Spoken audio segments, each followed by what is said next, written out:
Thank you for that kind introduction, Yasmin. It is an absolute privilege for me to stand at this podium to deliver this address to you here this evening.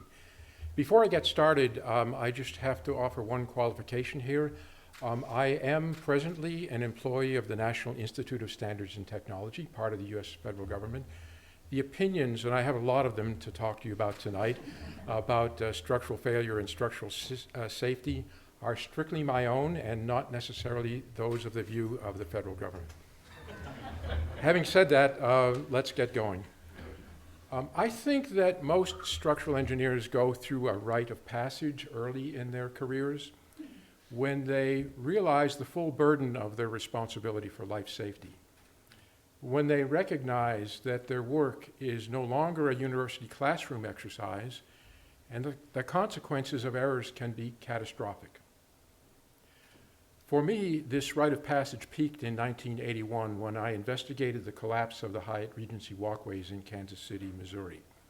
This really shook me. It was a traumatic experience. But I learned to overcome that trauma and the resulting fear.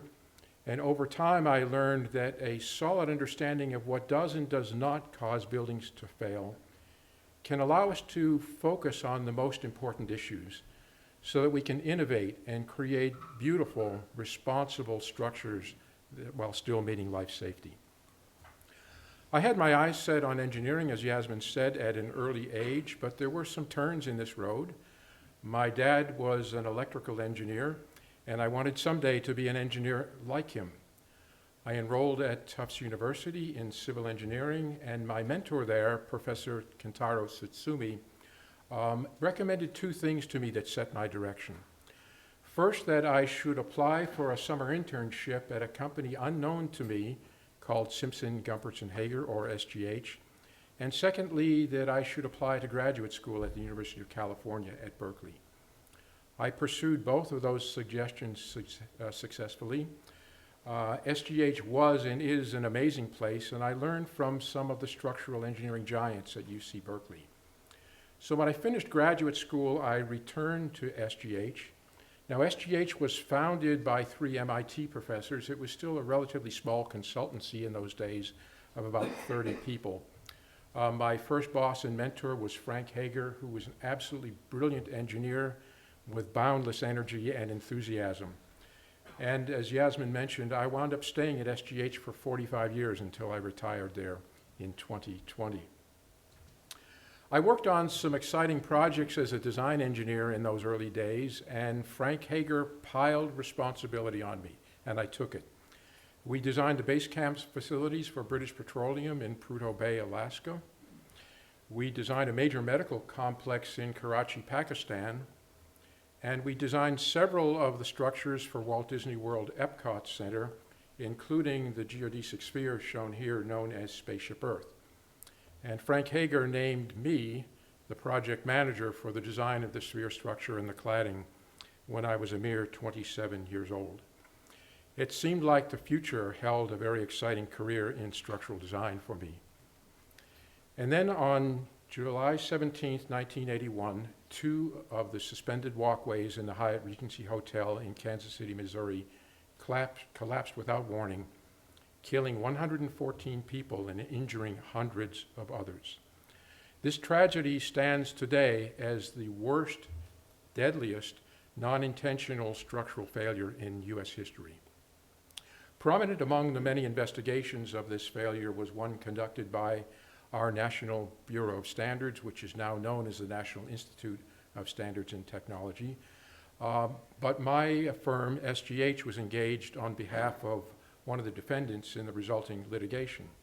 And Howard Simpson asked me to co-lead that investigation with him. There were an estimated 1,600 people in the atrium when the walkways collapsed. The 4th and 2nd floor walkways collapsed down to the ground floor, or the 1st floor. The 4th floor walkway had been suspended by a series of 6 hanger rod structures from the roof, and the 2nd floor walkway was suspended by 6 hanger rods from the 2nd floor, by another 6 hanger rods. This detail A on the right-hand side shows the relationship between the upper and lower hanger rods. with the fourth floor supporting box beam. This is a photo taken the morning after the collapse, and the gold arrows there in the left-hand image point to the bottoms of two of the upper hanger rods where the fourth floor box beams connected. It was obvious very early on that all 6 of those hanger rod box beam connections had failed, causing the collapse. And you see on the right-hand side one of the ruptured connections. Now, this failure I know has been widely discussed. I'm sure that many of you have heard about it and discussed it. But I think that most of the discussion that I hear about this failure misses some of the key learning points. In the original design of the hanger rod arrangement shown on the right-hand side here, there was to be a single rod starting from the roof structure, passing through the fourth floor walkway box beam and down to the second floor. Each of those rods would have been about 46 feet long or 14 meters, which was rather impractical. So during the preparation of the shop drawings, the fabricator detailer for the structural steel called up the structural engineer seeking permission to change to the offset rod arrangement shown in the as-built detail on the left. On the telephone, the structural engineer checked the resulting shear in the box beam, but he didn't consider or calculate the impact on the connection itself. He gave tentative approval for that change over the phone, asking this to be submitted through the shop drawings. Of course, that change in hanger rod arrangement essentially doubled the load that connection had to bear. Now, often when I hear discussions of this catastrophe, I hear the cause of the collapse solely attributed to this change in hanger rod arrangement. And I think that is really unfortunate because it is a gross oversimplification of what happened. And in fact, the underlying reasons were very complicated, and they had to do with the procedures and the prevailing culture of the project, which I will explain to you in time. Now, this detail here is from the original structural design drawings showing the hanger rod box beam detail at the second floor.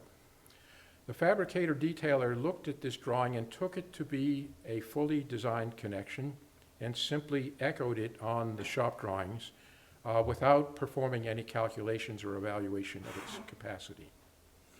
However, the engineer's calculations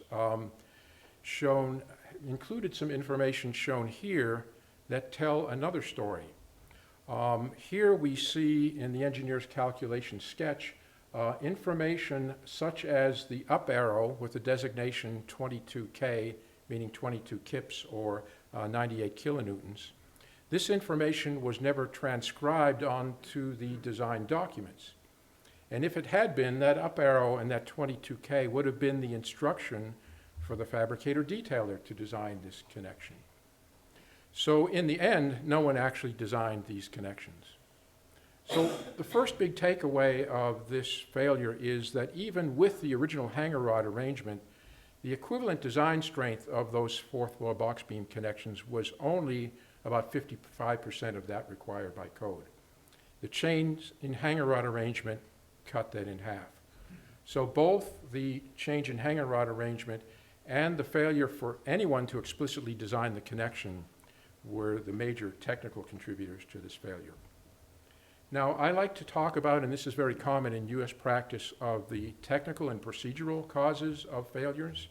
The technical causes are the physical phenomenon that I just described in the example of the Hyatt case. Procedural issues involve errors, some of which any of us could make, lapses in judgment, lapses of attention, maybe intentional shortcuts or failures to meet quality standards. And these procedural issues are very, very important if we're going to learn from failures and bring about changes to avert future disasters. The Hyatt project was a procedural disaster. First of all, the project was fast-tracked, which was a delivery method that was new for the time, such that construction starts before design is completed.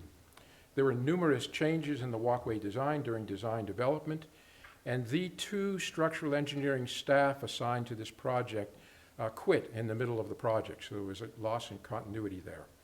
The fabricator detailer was overloaded, and the shop drawing review was very rushed. And in the middle of construction, the 2 quality inspection firms were dismissed for dereliction of duty and never replaced. There were problems with the construction. It gets worse. There were problems with the construction. Partway through the construction, a very large sunscreen wall started to buckle, was showing signs of distress.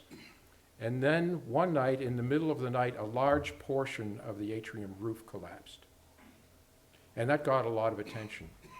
The structural engineer of record rechecked all of the atrium structure, assuring the owner that everything was okay.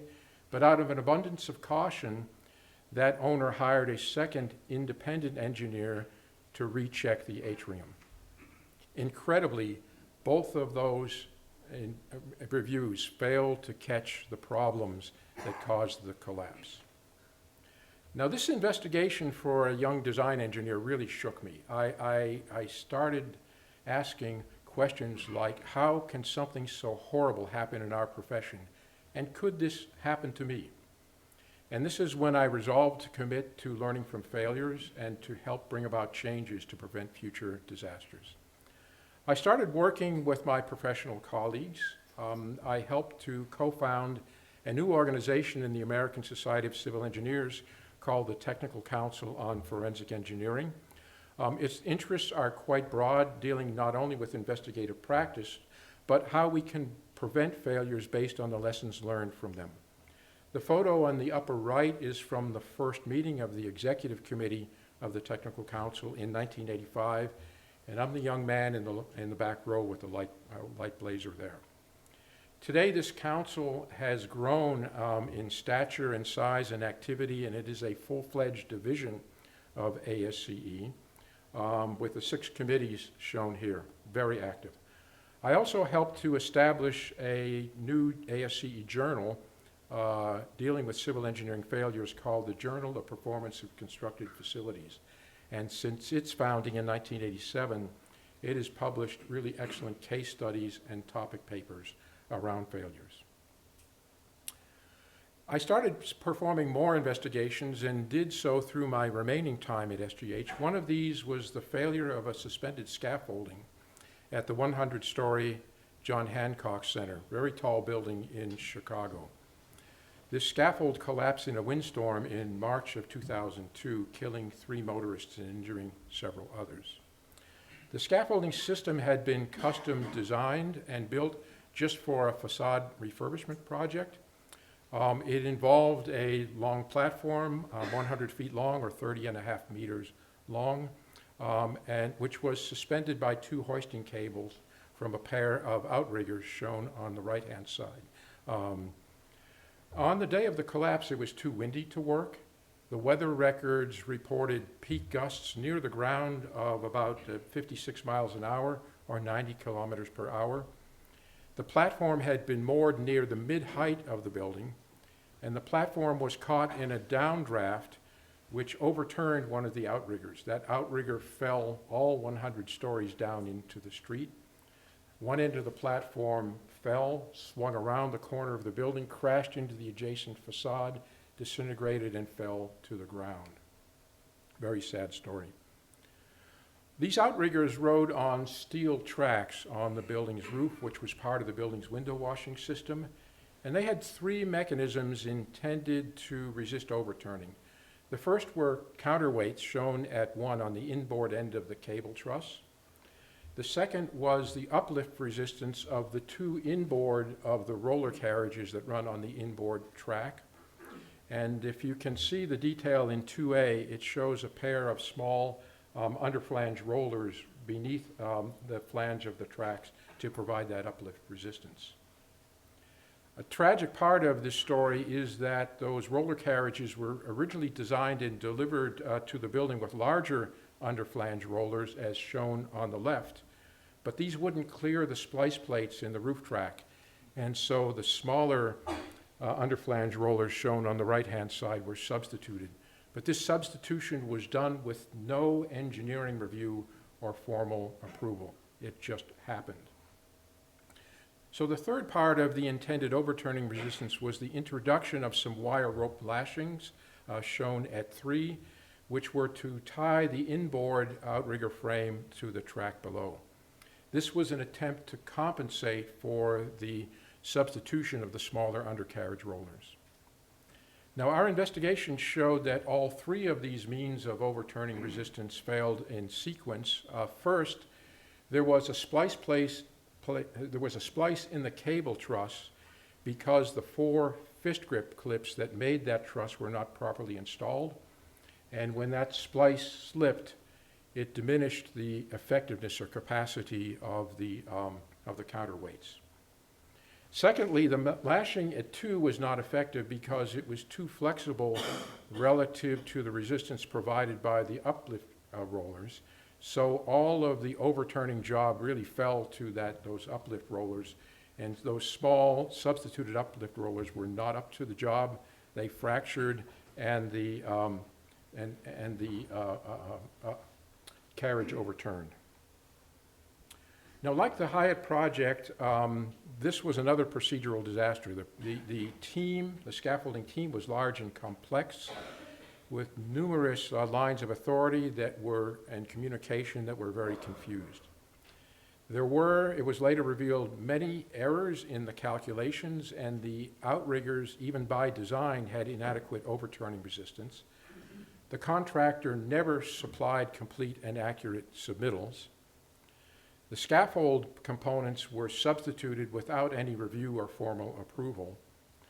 And contrary to the scaffolding operating manual that required the scaffold to be raised to the roof or lowered to the ground when it was not in use, the scaffold was routinely moored at mid-height of the building where there were access doors in the facade. And most unfortunately, as in the Hyatt case, this project was rushed. It became badly behind schedule. And in the face of this, rather than embracing their responsibilities to solve these issues, several people retracted from their responsibilities. Now, as I became very active in failure investigations, I did not abandon design work of new structures. I felt it was important for me to keep perspective on how buildings are designed and built, and I am sure that continuing to study failures made me a better design engineer. The next chapter in my story is the happy circumstance of my introduction to the institution. In 2012, I was giving a keynote presentation at the National Structural Engineers Conference in Chicago called Developing the Next Generation of Structural Engineers. And unknown to me, there was a small contingent from the institution in the audience that included then President John Nolan, who was here. John liked the talk, and he came up to me afterwards and asked if I would be willing to come to London to present it to the institution's council. I did that fall, delivered the talk. It was well received, and started making new friends and colleagues over here in the institution. It was inevitable that I would meet Alistair Sohn. Alistair, as many of you know, nearly single-handedly ran the Cross system for its first 15 years. Having established Cross solidly in the UK, Alistair envisioned an international network of Cross entities, and Cross Australasia was established, and Alistair and I began talking about the creation possibly of a Cross US. Alistair was exceedingly helpful and persistent, and in 2019 we launched Cross US, which is now an entity of the American Society of Civil Engineers Structural Engineering Institute. Andy Herman, whose picture is down on the left here, former ASCE president, and I were the first directors with Cross. And today Cross is guided by an executive committee of real experts from various backgrounds and various stages in their careers. We mainly cover reports and issues of North American interest, although Cross US frequently collaborates with Cross UK and Australasia on topic reports and special issues. For those who may not be familiar with Cross, it is a system, very briefly, that processes and disseminates reports that are submitted to it confidentially. on structural failures, near misses, and general safety concerns. Now, CROSS does not seek to address the catastrophic failures that result in fatalities, such as shown in the red bar here. Those are left to entities who have special authorities to do that type of work. But the brilliance of the CROSS system, in my opinion, is that it focuses on the lesser failures and concerns. These are far more frequent than the catastrophic failures, and they are much more straightforward to deal with. So the brilliance of the CROSS system is that by focusing on these precursors, as we call them, we can avoid the catastrophic failures. Following the 2017 Grenfell Tower fire, the so-called Hackett report, which I'm sure many of you are familiar with, recommended CROSS take on a larger role and be expanded and enhanced. And CROSS UK was extended to fire safety. And now we have in place a new leadership and team taking CROSS forward under this new remit. And this year, CROSS is turning 20. Happy birthday, CROSS. I retired from SGH in 2020 after 45 years, and then on June 24th, 2021, Champlain Tower South in Surfside, Florida, partially collapsed. This collapse claimed 98 lives in the middle of the night. So this ties it for second on our list of deadliest structural failures in U.S. history. 2.5 weeks after the failure, I got a call from Judith Matrani-Reiser at the National Institute of Standards and Technology, or NIST, and she said, "Glenn, I'm calling you from Miami on a matter of great national importance. I need you to come out of retirement and help me by co-leading this Champlain Tower South investigation." Now, what do you say to that? The next morning, I was on a plane to Miami. NIST is conducting this investigation under the authority of what is called the National Construction Safety Team Act, or NCST Act. It was signed into law in 2002, following the 9/11 terrorist attacks. It authorizes NIST to do investigations of building failures that resulted in loss of life or had the potential to do so. So on June 30th, the NIST director announced that NIST would be undertaking a full and formal NCST investigation of the Champlain Tower South collapse that was focused on, number one, determining the likely technical cause or causes of the failure. Number two, recommending any appropriate changes to code standards or practices. Or three, recommending any research or any other appropriate action to improve the structural safety of buildings. Now, briefly, Champlain Tower South was a 136-unit condominium building. Surfside is near Miami. It was of reinforced concrete flat plate construction, 12 stories plus a penthouse high, with one below-grade basement for parking level. The tower had east, middle, and west, middle, and east parts, as shown here. And south of the middle and east parts, down at grade level, you'll see a slab designated as the pool deck, which encompassed the jacuzzi and pool. It was a suspended slab over the basement. In the collapse, the middle and east parts completely collapsed, and tragically, only a few people who were in that part of the building survived. The west part of the tower did not collapse, but over safety concerns, it was intentionally demolished 10 days after the failure. The part of the pool deck shaded in 1 here collapsed at least 7 minutes before the tower. And in the upper left of this image, you see a clip from surveillance video footage that was from a camera looking onto the south face of Champlain Tower South.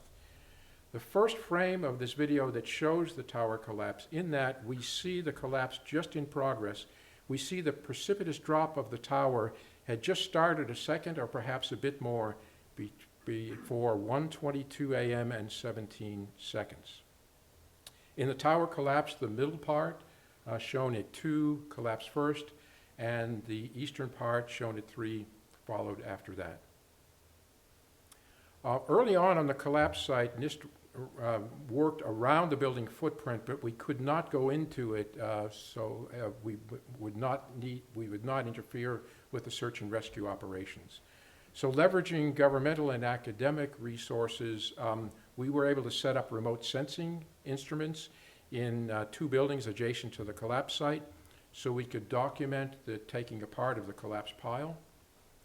Working with the incident command and the first responders and contractors, we identified parts of the structure that we wanted to retain as investigative evidence. And ultimately, we retrieved nearly 700 pieces of physical evidence and stored them in warehouses in Miami. On completion of the search and rescue operation, we were able to enter the collapse site, and we performed a geotechnical investigation, a subsurf investigation that involved taking subsurface probes, sample extractions, non-destructive testing, and pile load tests. We assembled a really outstanding team of experts here that span a broad variety of disciplines, which include structural engineers, geotechnical engineers, material science. We have forensic chemists, social scientists, urban planners, and historians on this team. Some of the people on our team are internal investigators from NIST, and some were brought on as specialists to our team from outside of NIST. But it is my privilege to serve, as the associate lead investigator for this under Judith Matrani-Reiser, who is the lead investigator. And together we oversee the incredible work of these 6 project teams.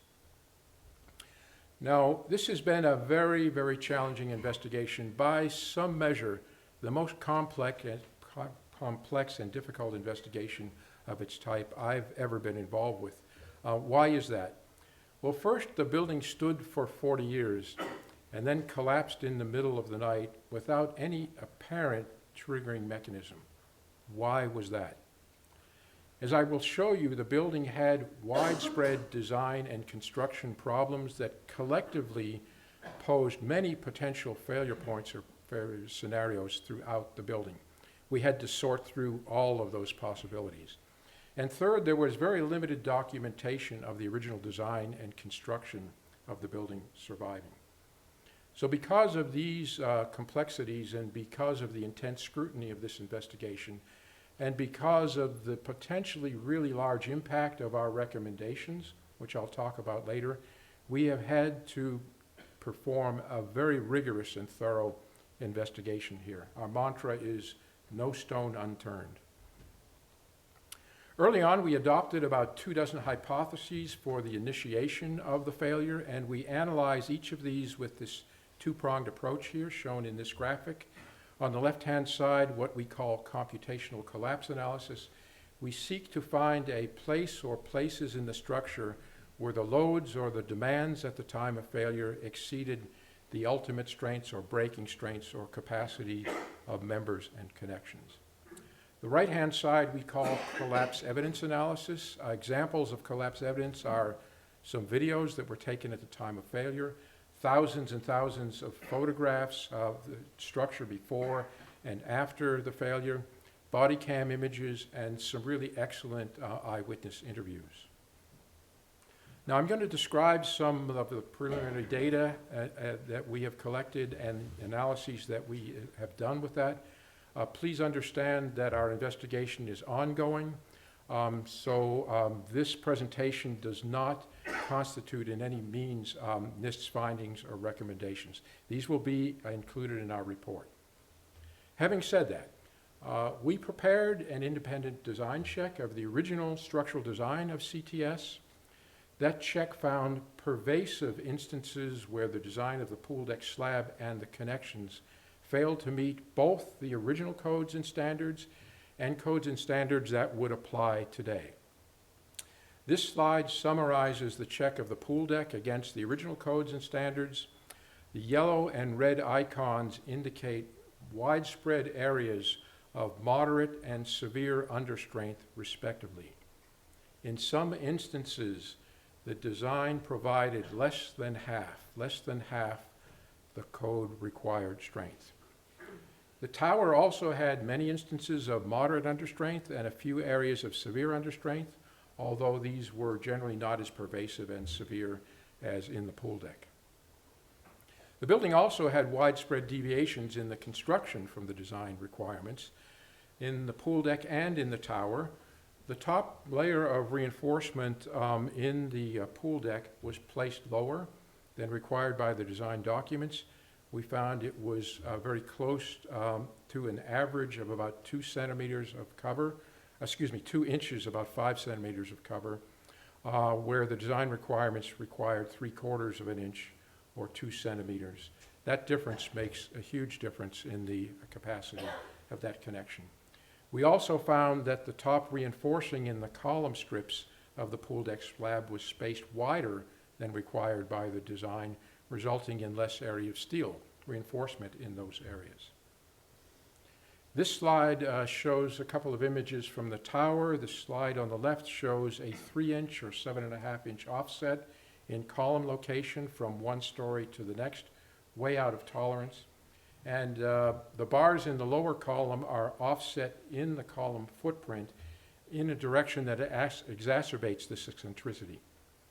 The two middle photos show an example of one of many columns where the longitudinal lap splices in the column reinforcement were shorter than required by the design documents. Some of the reinforcing steel in the pool deck was corroded. The degree of corrosion was quite variable, ranging from light to sort of moderate in appearance on the left-hand image to more severe in the right-hand image. In our comprehensive materials characterization work, we conducted 183 tests for mechanical properties of the reinforcing steel and 594 tests for concrete to characterize the material properties throughout the structure for these various failure hypotheses. To complement our computational model, we commissioned laboratory tests in two U.S. universities to build and test full-scale replicas of certain members and connections of the structure that were important to our failure, initiation, and progression hypotheses. And these included 8 full-scale tests of slab column connections representative of the pool deck, 2 of the very complex connections where the pool deck meets the tower, and 3 columns to study the impact of the short lap splices that I mentioned.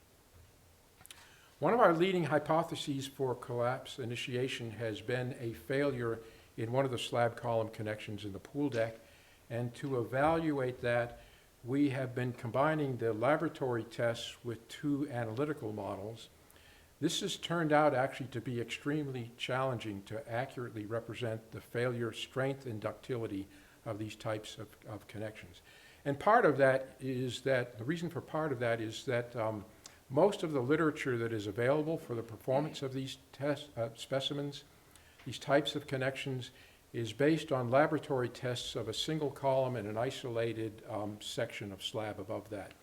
Whereas we have found the actual behavior in a continuous 2-way flat plate system can be very, very different. So this is challenging. Among the geotechnical considerations that we have to consider is the impact of a building built adjacent to Champlain Tower South over its lifetime, a building that was completed in 2019. And for this, we have developed soil, rock, and substructure models that give us the vibration input for the foundations of the superstructure model. Now, in terms of failure initiation, I want to point out that the fact that the pool deck collapsed 7 minutes before the tower does not necessarily mean that the initiating event was in the pool deck. We've considered it quite possible that there was some initiating event in the lower section of the tower, maybe near the pool deck, that did not cause the tower to collapse immediately, but rather triggered the failure of the very vulnerable pool deck. And I'll describe later why I term that a very vulnerable pool deck. So some of our 24 hypotheses occur in the tower, and some occur in the pool deck. We obtained footage at the time of the partial collapse from 5 cameras of locations inside and outside the building. I have time to show you a little bit of material from 3 of those. This first one was taken by an eyewitness just north of the Champlain Tower South that recorded footage looking down a vehicular ramp into the parking basement below. This footage started at 1:18 a.m. and 18 seconds, which is about 4 minutes before the tower collapsed. We used what is called super resolution analysis to clarify and sharpen the images, and in the box at 1 here, we see what appears to be fallen portions of the pool deck from above now lying on the basement floor. At 2, we see what appears to be parts of masonry planter boxes that were part of the landscaping on the pool deck above. And at 3, we see what we believe to be blue patio furniture that was on the pool deck above. Now we're going to move from the north of the building to the south for a view along a beach access walkway. This image looks on the southern boundary of the Champlain Tower South property and structure on the left-hand side of this image. This image was taken after the parking garage ramp clip that I just showed you, but before the tower collapse. And the yellow box partway down the walkway, if you can see, shows a gap in the shrubbery, and we can tell from the length and the shape of that gap that the southern extremity of the pool deck had also collapsed at this time. In other words, before the tower collapse. Post-collapse, we found that we see that many of the slab column connections had failed in a punching shear type manner. A big question of the investigation is, were these failures the initiator of the collapse or the consequence of a failure that initiated elsewhere? In the structural laboratory test program, we built 8 replicas of these connections. We went to a great deal of pain to make these as faithful as possible to the conditions existing in the building at the time of failure. In some of those specimens, we intentionally corroded the reinforcement using a saltwater bath and impressed currents. So in aggregate, our testing and analysis to date on these slab column connections show that there were several factors, 5 of them shown in the dark boxes here, that combined to create critically low margins of safety in the pool deck at the time of failure. And these were, reading from left to right, the design understrength, which I have mentioned, the failure of the slab reinforcement to be properly placed. There were heavier, more extensive planters placed on the pool deck than were shown on the original design drawings. Over time, fill and paving were added to the surface of the pool deck from repair projects. And then finally is the impact of the corrosion of the slab reinforcement. All of these combined to create these critically low margins of safety. But a very important takeaway here is that of all of these 5, the first 2, the design understrength and the misplaced reinforcement, caused the vast bulk of the critically low margins of safety. These were conditions that existed from the time construction was complete 40 years before the failure. Now, complementing our analytical work, our computational collapse analysis, is the collapse evidence analysis.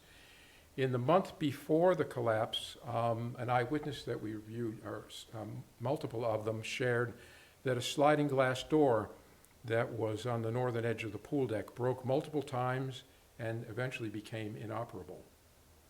3 weeks before the collapse, there was distress noted in a masonry planter wall and planter box on the pool deck. The gold arrow on the upper right image points to a long horizontal crack in the planter wall, and the image below, the inset, shows distress and displacement where the planter wall meets the planter box.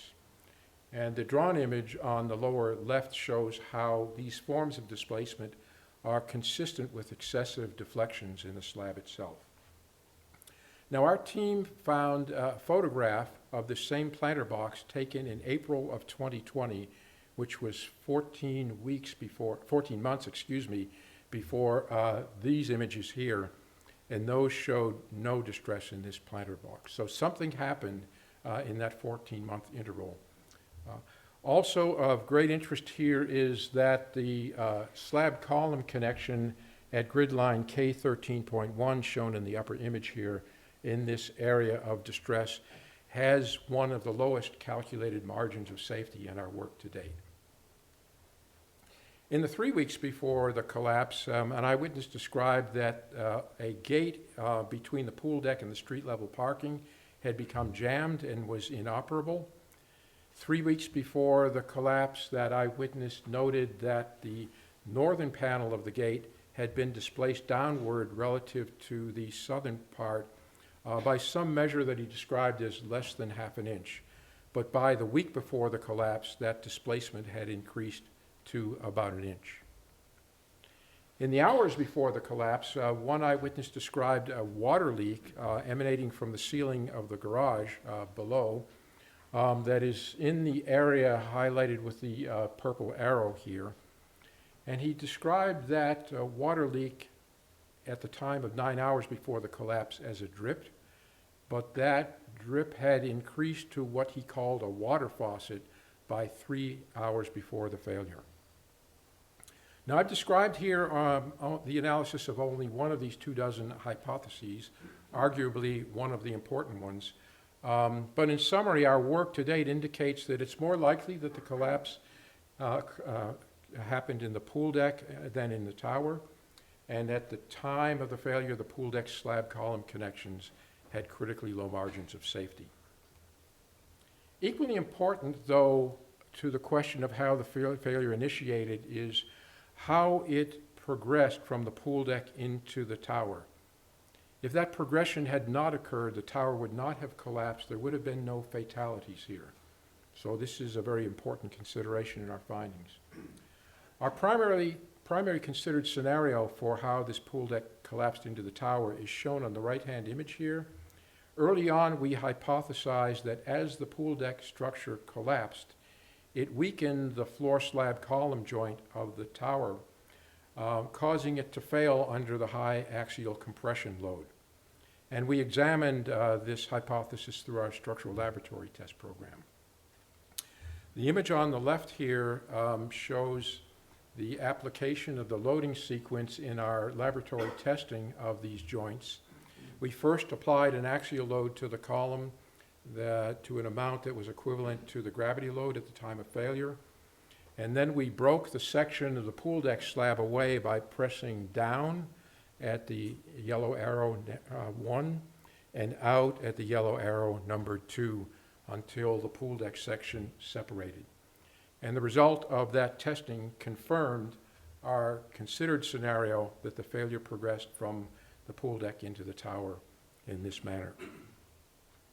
The south face footage here provides further evidence of how the failure further progressed once in the tower.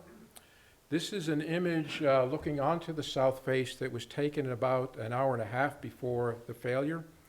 And note here, please, the unique shape of the facade between column lines K and L. That unique shape was created by the introduction of hurricane windows in some windows, but not all of them. By the way, trees are blocking stories 1 and 2 here. This is now moving forward to the first frame of the video that shows the collapse sequence. And we see that the tower collapses in the very early stages. The roof line has moved down about 100 inches or 2.5 meters. And that unique facade shape has moved down the same amount.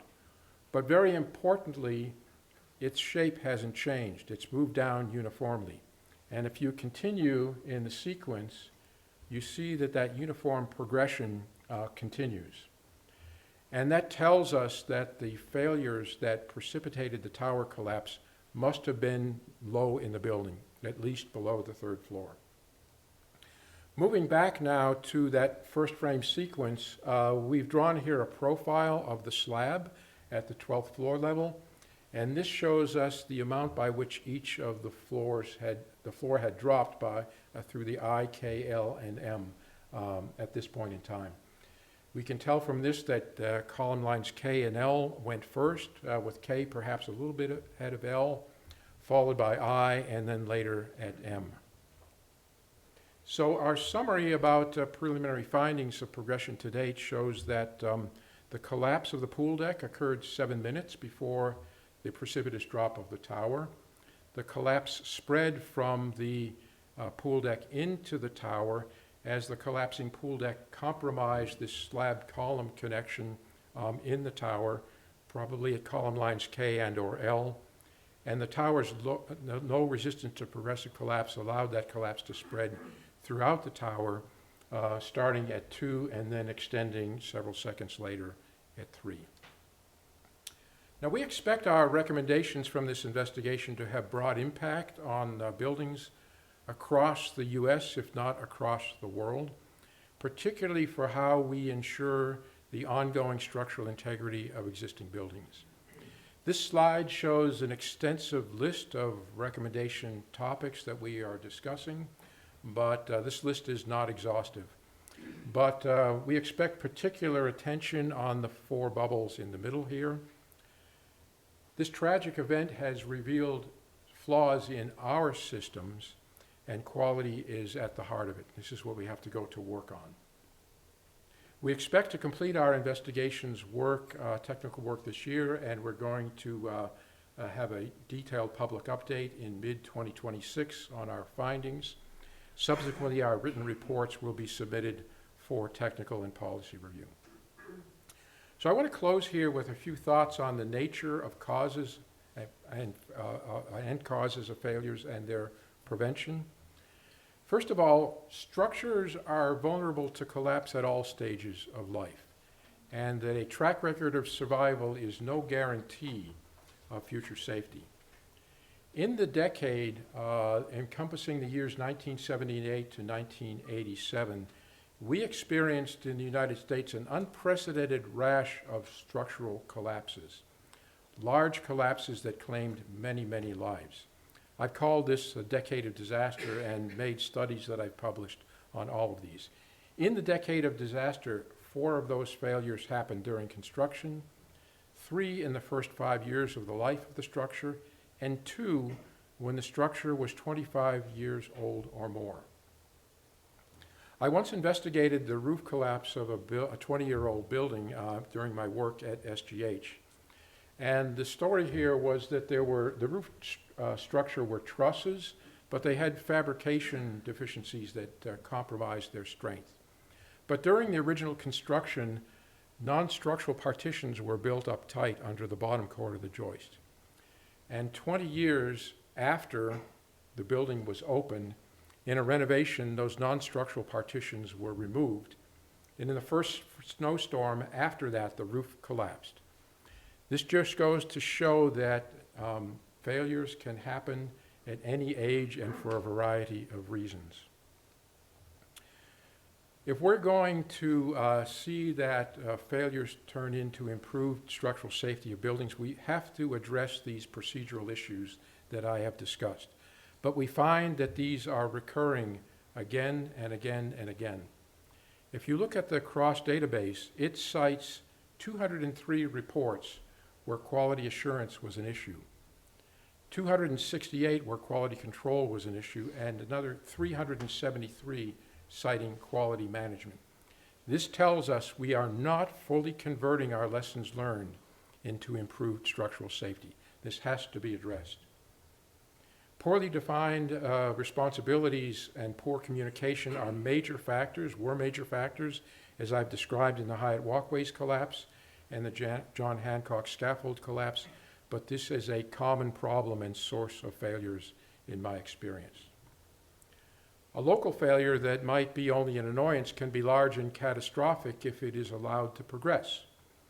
Lack of redundancy and poor resistance to progressive collapse was a factor in 5 of the 9 failures in the decade of disaster, and in another 5 of the